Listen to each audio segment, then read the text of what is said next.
That was directed by Chris Fisher, one of our wonderful director-producers, and I think he did a phenomenal job. And what was so brilliant about shooting that episode is that it really, it was our season finale, and so for us it was just a culmination of really seeing that, like, when we tell you guys, the fans, that fans are writing this show, we mean it.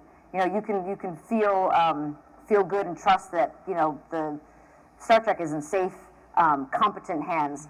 And so in order to create that episode, we went back and we watched that episode, and we would be blocking scenes on the bridge, and we'd be looking at that episode, and it translated. You tell me, but I think it translated. The shadow play, the exact movements, the dialogue was matched, but it was also changed, because even though it was a recreation of the episode, it was also in an alternate reality that really shouldn't exist. And that's what Pike had to see. And so seeing fans' reaction to seeing what we were doing on the bridge and what that meant, it was just again, an example of what Star Trek allows us to do, is to inhabit different places, different timelines, and you can go back and look at the same story that you love and see it in a new way. And so we were really, putting that into action.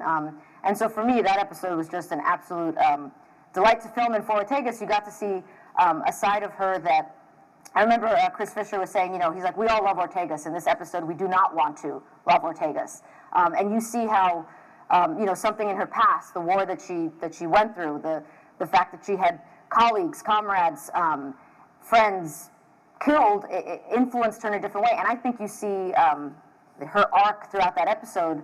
At the end, she comes to a different realization, and then everything, no spoilers if you haven't seen it, but if you're sitting there and you haven't seen it, what are you doing?